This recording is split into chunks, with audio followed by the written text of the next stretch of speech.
A very good morning to all of you. Students, hope you all are well. So students, as you all know, we are discussing chapter number 14, Why Do We Fall Ill? I hope students आपको previous lecture समझ आ रहे होंगे और अगर ऐसी कोई चीज़ है जो आपको क्लियर नहीं है तो वो भी आप डिस्कस कर सकते हो. ओके स्टूडेंट्स, सो आज हम इम्यूनाइजेशन के बारे में पढ़ेंगे. ओके, हमने प्रीवियस लेक्चर में डिस्कस किया था कि स्मॉल पॉक्स की बात कर रहे थे, हम एग्जाम्पल लेके उसकी बात की थी हमने कि जब ऐसे हमारे पास कंडीशन देखने को मिली कि कुछ ऐसे लोग थे जो ट्रीट कर रहे थे स्मॉल पॉक्स के पेशेंट्स को जिस टाइम पे वो एक एपिडेमिक थी. फाइन, उस टाइम कुछ लोग जो है वो ट्रीट कर रहे थे. वो लोग कौन थे जो उनको ट्रीट कर रहे थे, उन पेशेंट्स की हेल्प कर रहे थे, उनका ध्यान रखते थे? वो लोग थे जिनको पहले से स्मॉल पॉक्स हो चुका था और अब क्या कर रहे थे, वो उससे सरवाइव कर लिया था. ओके, तो वो लोग ट्रीट कर रहे थे बाकी लोगों को जिनको स्मॉल पॉक्स था. अब ऐसा क्या रीजन था कि एक बार स्मॉल पॉक्स होने के बाद उनको दोबारा नहीं हो रहा था? फाइन, तो वो हमने डिस्कस किया था. अब वो रीजन क्या था? It is the process of immunization. We can say it the principle of immunization. What does it mean? इसका मतलब क्या है कि हमारे पास वो पेशेंट्स जिनको एक बार स्मॉल पॉक्स हो गया था उसके अकॉर्डिंग उनकी जो इम्यून सिस्टम था अब वो हमारे पास उसके अकॉर्डिंग एंटीबॉडीज प्रिपेयर हो गई थी. ठीक है, हमारे इम्यून सिस्टम के थ्रू एंटीबॉडीज प्रिपेयर हुई थी और उस वजह से जब फिर से कभी वो वायरस अटैक करता उनको, वो उसके लिए उसको फाइट कर सकते थे उसके अगेंस्ट. हमने डिस्कस किया था ना कि जब हमारे पास इम्यून सिस्टम पे जब हमारे पास अटैक होता है किसी भी फॉरेन बॉडी का हमारी बॉडी पे, कोई भी, जैसे हम माइक्रो ऑर्गेनिजम्स की बात कर रहे हैं, for the disease causing micro organisms की बात कर रहे हैं, जब वो अटैक करते हैं हमारी बॉडी को फॉर एनी डिजीज, तो हमारी जो बॉडी का इम्यून सिस्टम होता है वो फाइट करता है अगेंस्ट दोज फॉरेन पार्टिकल्स और we can say disease causing micro organism से फाइट करता है.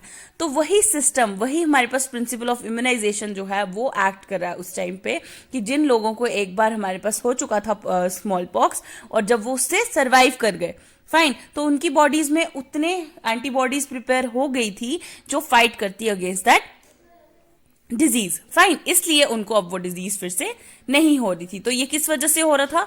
This is on the basis of the principle of immunization. I hope आपको पता चला होगा कि इम्यूनाइजेशन क्या होती है. Clear? Now we can now see that as a general principle we can fool the immune system into developing memory for a particular infection by putting something that mimics the microbe we want to vaccine against into the body. Fine, अब यहाँ से हमें क्या चीज पता चली कि जब हमारा इम्यून सिस्टम जो है, जब उसको पता है कि एक बार कोई प्रॉब्लम हो गई उसके अकॉर्डिंग तो एंटीबॉडीज प्रिपेयर हो जाती है, फिर हम बच जाते हैं, वो डिजीज हमें फिर से नहीं होती. तो इसका मतलब क्या है? इससे हमें ये चीज देखने को मिली कि हम तो फूल भी बना सकते हैं इम्यून सिस्टम को, कि उसकी एक ऐसी मेमोरी डेवलप करें कि जो इन्फेक्शन जो है उस इन्फेक्शन से मिलता जुलता कुछ हम अपनी बॉडी में इंसर्ट करेंगे. फाइन, उस वजह से क्या होगा, जो भी हम इंसर्ट करना चाहते हैं, जिसकी वैक्सीनेशन बनाना चाहते हैं, फाइन, जो भी हम उससे जो मिलता जुलते चीज हम इंसर्ट करेंगे उसकी वजह से एंटीबॉडीज प्रिपेयर हो जाएंगी. This does not actually cause the disease but this would prevent any. अब इसकी वजह से कोई एक्चुअली डिजीज नहीं होगा बट उस वजह से क्या होता है, हमारा जो एक्सपोजर है इन्फेक्टिंग माइक्रोब के साथ वो हमारे पास डिजीज एक्चुअल डिजीज होने में रोक देगा. समझ आ रही है कि अगर जो इन्फेक्टिंग माइक्रोब है अगर उसके साथ एक्सपोजर भी हो हमारा, ठीक है, फाइन, वो हमारी बॉडी में एंटर भी करे, तो अगर हमारी बॉडी में एंटीबॉडीज उसके रिलेटेड पहले ही बन चुकी होंगी, हमने उसका मिलता जुलता कोई भी माइक्रोब है ना, कोई भी चीज जो है अपनी बॉडी में इंसर्ट की होगी जिसकी वजह से एंटीबॉडीज पहले ही बन गई होगी, तो हम उस एक्चुअल डिजीज से बच सकते हैं बाय बिफूलिंग आवर इम्यून सिस्टम. तो यही फैक्ट यूज करके क्या बनाई गई है? वैक्सीनेशंस. कैसे बनाई गई हैं? वैक्सीनेशन क्या होती है? वैक्सीनेशन ऐसे तो आपको सबको लगेगा कि it is a medicine for treating और preventing the diseases. Fine, but it is not a medicine. It is what? ये हमारे पास क्या है? एक प्रिवेंशन है जिससे हम डिजीज होने से रोक सकते हैं. कैसे रोक सकते हैं? जैसे मान लो, जैसे पोलियो वायरस की एग्जाम्पल ले लेते हैं. फाइन, पहले क्या था? पोलियो वायरस एक डेडली डिजीज थी. क्लियर? जिसको भी होता था या तो हमारे पास एक पैरालिसिस हो जाता था या फिर कोई ना कोई ऐसी चीज होती जिसकी वजह से डेथ कॉजिंग थी, वो डेडली डिजीज थी, फाइन। तो उसका कोई इलाज नहीं था पहले, बट जब ऐसी चीजें आई, इम्यून सिस्टम का जो प्रिंसिपल है, इम्यूनाइजेशन का प्रिंसिपल जो है जो सामने आया, उस वजह से क्या हुआ, उस वजह से पता लग गया कि वैक्सीनेशन बन सकती है। बट वैक्सीनेशन एक्चुअली थी क्या?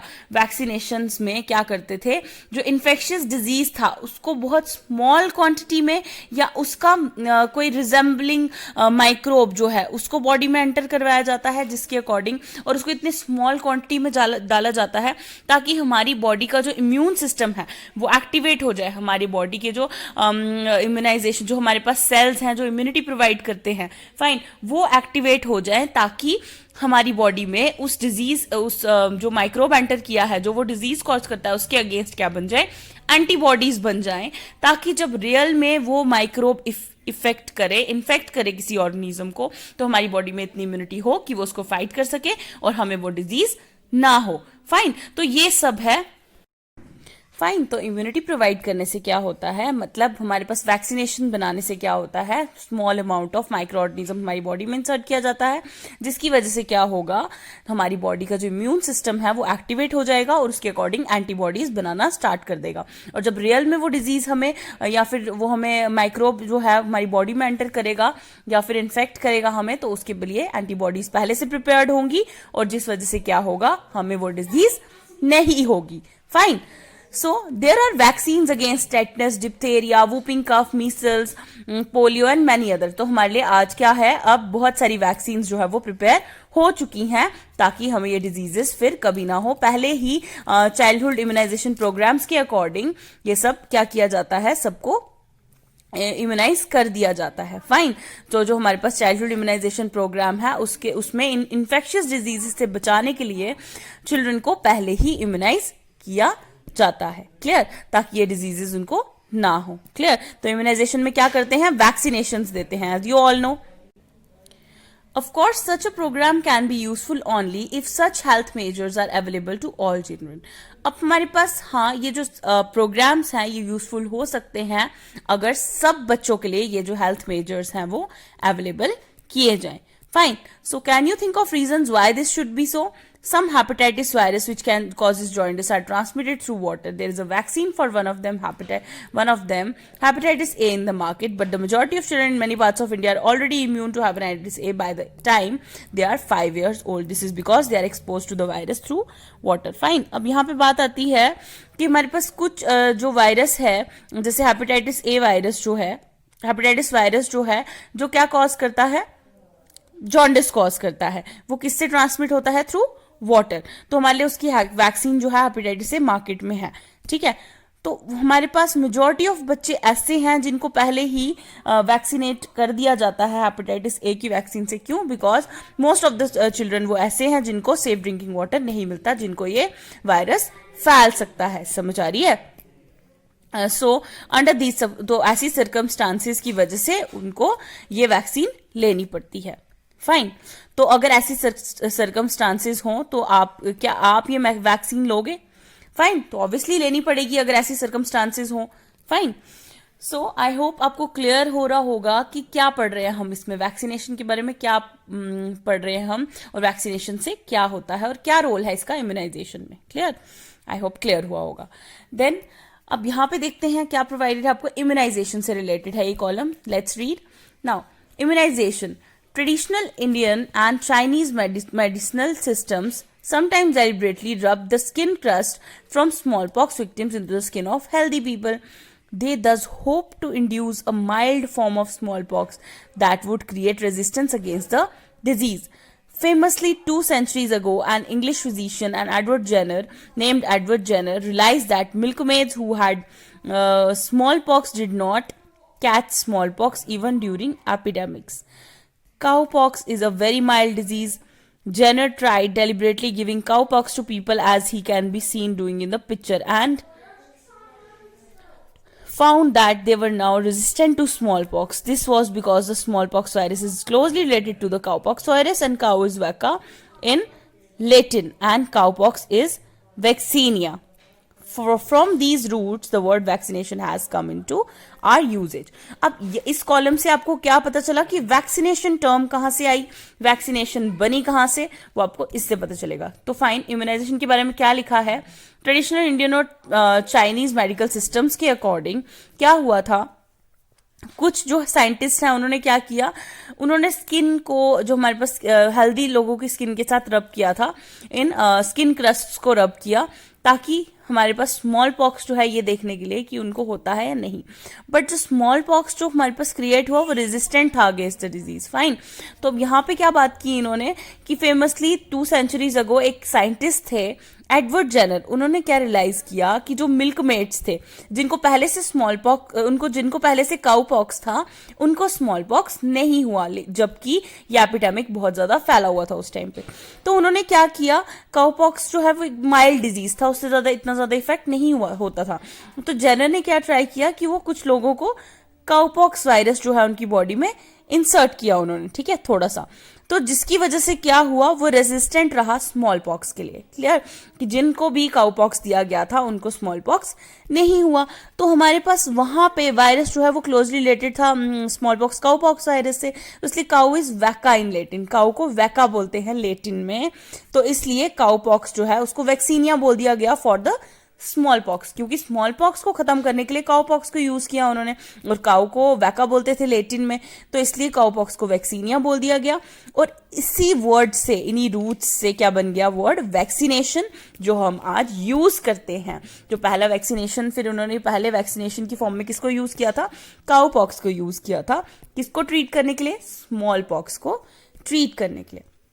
आई होप स्टूडेंट्स आपको क्लियर हुआ होगा इम्यूनिटी का, कि इम्यूनिटी क्या होती है। फाइन, तो जो हमारी बॉडी रिस्पॉन्स कर रही है, फाइन, किसकी वजह से, जो हमारी बॉडी रिस्पॉन्स कर रही है कि जैसे पहले कोई भी डिजीज हुआ उसके बाद उसके अकॉर्डिंग एंटीबॉडीज बन गई और फिर से वो डिजीज नहीं होगा।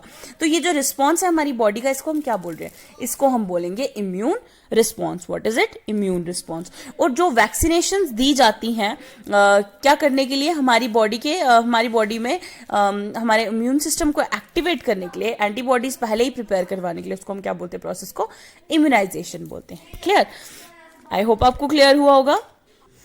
सो स्टूडेंट्स, अब हम बात करते हैं इम्यून रिस्पॉन्स की, ठीक है। आई होप आपको ये क्लियर हुआ होगा। अब हम इम्यून रिस्पॉन्स की फिर से बात करेंगे, जिसकी वजह से आपको अच्छे से क्लियर हो जाएगा कि हमारा इम्यून सिस्टम रिस्पॉन्ड किस वे में करता है, ठीक है। तो एग्जैक्टली इम्यून रिस्पॉन्स होता क्या है, ये आप अच्छे से समझो, तो जो भी हमने अभी तक पढ़ा आपको अच्छे से क्लियर हो जाएगा। ओके, नाउ इम्यून रिस्पॉन्स की बात करें, इम्यून रिस्पॉन्स जो है वो हमारे पास वो रिस्पॉन्स है हमारी बॉडी का, जिसमें हमारी बॉडी रिस्पॉन्ड करती है टू अ स्पेसिफिक पैथोजन और एंटीजन। स्पेसिफिक पैथोजन क्या है, हमारे पास जो माइक्रो ऑर्गेनिजम्स होते हैं जो हमारी बॉडी में डिजीज कॉज करते हैं, उनको हम क्या बोलते हैं, पैथोजन्स बोलते हैं, या फिर हम उनको एंटीजन बोल सकते हैं, which is not familiar to our body. हमारी बॉडी में तो ऐसा कोई भी ऑर्गेनिज्म प्रेजेंट नहीं है। जब फॉरेन ऑर्गेनिज्म, फॉरेन पार्टिकल हमारी बॉडी में एंटर करता है, पैथोजन या फिर एंटीजन हमारी बॉडी में एंटर करता है, तो हमारी बॉडी का जो रिस्पॉन्स है उसके अगेंस्ट, उसको हम क्या बोलते हैं, इम्यून रिस्पॉन्स बोलते हैं। ओके, तो ये जो रिस्पॉन्स है इसमें होता क्या है, हमारी बॉडी कैसे रिस्पॉन्ड करती है, हमारी बॉडी क्या करती है जब हमारी बॉडी में पैथोजन एंटर करेगा, हमारी बॉडी जो है वो प्रोड्यूस करती है लिम्फोसाइट्स। ओके, हमारी बॉडी जो है वो क्या प्रोड्यूस करती है, कुछ सेल्स प्रोड्यूस करती है, जिनको हम क्या बोलते हैं, लिम्फोसाइट्स बोलते हैं। ओके, तो वो लिम्फोसाइट्स जो हैं, और लिम्फोसाइट्स भी उन्होंने किया प्रोड्यूस सेल्स, एंड उसके साथ साथ कुछ केमिकल्स प्रोड्यूस करती है हमारी बॉडी, जिनको हम एंटीबॉडीज बोलते हैं। Okay, which are design to defend the pathogens, which are design to defend from the pathogens. Okay, जो क्या है, जो हमारे पास एंटीबॉडीज हैं और जो लिम्फोसाइट्स हैं, वो क्या करते हैं, हमारी बॉडी को पैथोजन से बचाते हैं, डिजीज कॉजिंग ऑर्गेनिज्म से डिफेंड करते हैं, बचाते हैं। क्लियर, आई होप आपको क्लियर हुआ कि इम्यून रिस्पॉन्स क्या होता है। Now we are talking about antigens. Antigens जो है वो सब्सटेंसेस हैं जो हमारे पास प्रोड्यूस करती हैं इम्यून रिस्पॉन्स, प्रोड्यूस करती हैं इम्यून रिस्पॉन्स। मींस एंटीजन किसको बोला हमने, पैथोजेंस को, ठीक है। तो पैथोजेंस जो है वो क्या कॉज करते हैं, हमारी पैथोजन जो हमारी बॉडी में डिजीज कॉज करते हैं।